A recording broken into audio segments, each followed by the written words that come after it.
Halo teman-teman, Ngaji-Ngaji TV, yokoso. Jadi di video kali ini saya mau sedikit share cerita tentang pekerjaan TSK. Ya, jadi ada salah satu pekerjaan dokumen yang harus kami kerjakan dan dokumen itu sangat penting tuh. Nah, jadi mengerjakan dokumen ini tuh 3 bulan sekali dalam 1 tahun. Nah, jadi nama kerjanya adalah Shihanki Hokoku. Kalau dalam bahasa Indonesia bisa dibilang pelaporan rutin 4 kali dalam 1 tahun. Nah, jadi setiap 3 bulan sekali dalam 1 tahun itu terdiri dari periode. Yang pertama adalah saya baca ya, takut lupa.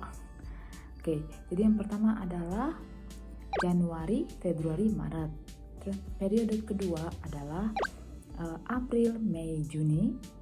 Kemudian periode ketiga itu Juli, Agustus, September. Dan yang terakhir yang periode keempat yaitu Oktober, November, dan Desember. Nah, ini nih kemudian.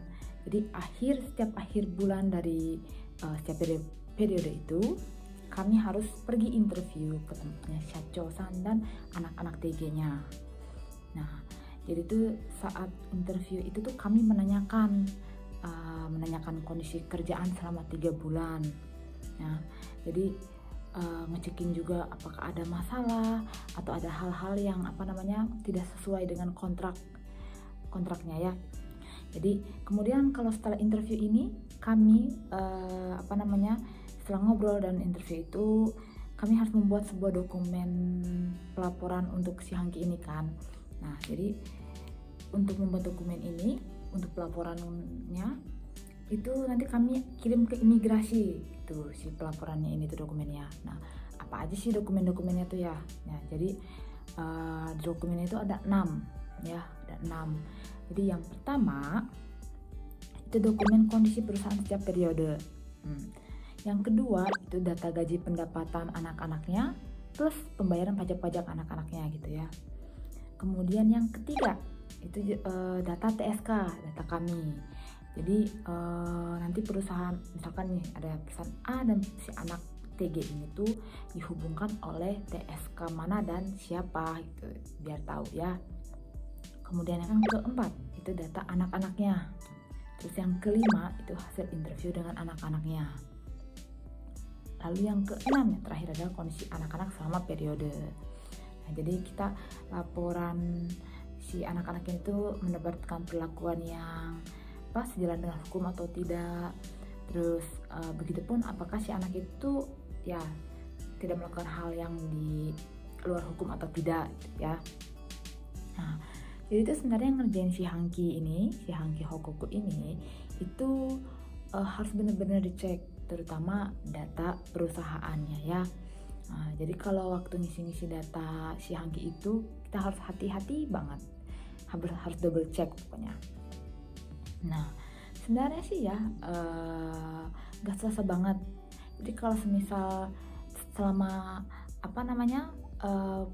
periode itu tidak ada perubahan, itu misalnya perubahan dengan kondisi perusahaannya maupun dengan kondisi anak-anaknya, kalau nggak ada perubahan itu tidak perlu banyak yang diubah. Makanya tinggal menyalin ulang, copy paste ya istilahnya, data-data periode sebelumnya gitu, mengisi ulang data-data sebelumnya. Nah, jadi kami sebagai TSK itu mengerjakan Shihanki Hokoku ini untuk mengetahui kondisi perusahaan dan kondisi anak-anaknya selama 4 periode tersebut.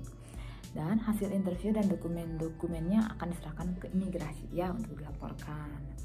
Nah, ya mungkin sih ini sedikit cerita dari saya pribadi. Jadi saat Nyukoku follow itu saat anak-anak pertama kali tiba di Jepang, itu tuh kesempatan pertama untuk bertemu dengan anak-anak TG. Nah, tapi kan setelah mereka kerja itu mungkin kami jadi jarang bertemu nih. Nah, salah satu kesempatan untuk bertemu dengan anak-anak TG itu melewati Shihanki Hokoku ini, karena kan kami harus mendatangi anak-anak ini untuk interview dengan mereka, jadi ada kesempatan untuk ngobrol dan bertemu dengan mereka gitu.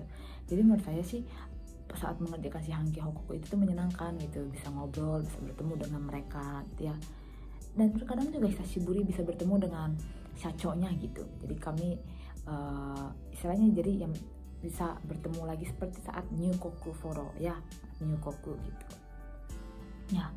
Jadi itulah apa namanya pekerjaan, salah satu pekerjaan sebagai TSK kami gitu ya, mengerjakan sebuah dokumen yang namanya Shihanki Hokoku gitu. Oke, sekian untuk video kali ini. Semoga video ini bermanfaat bagi teman-teman semua ya. Semoga yang sekarang lagi di Jepang yang udah bekerja sebagai TG, semangat kerjanya. Dan untuk teman-teman yang mungkin masih di Indonesia yang pengen nih kerja ke Jepang, pasti kalian berkesempatan juga kok, peluang untuk dapat bekerja ke Jepang. Semoga lancar semuanya ya. Oke, kalau gitu sekian untuk video kali ini. Sampai jumpa di video selanjutnya. Bye bye.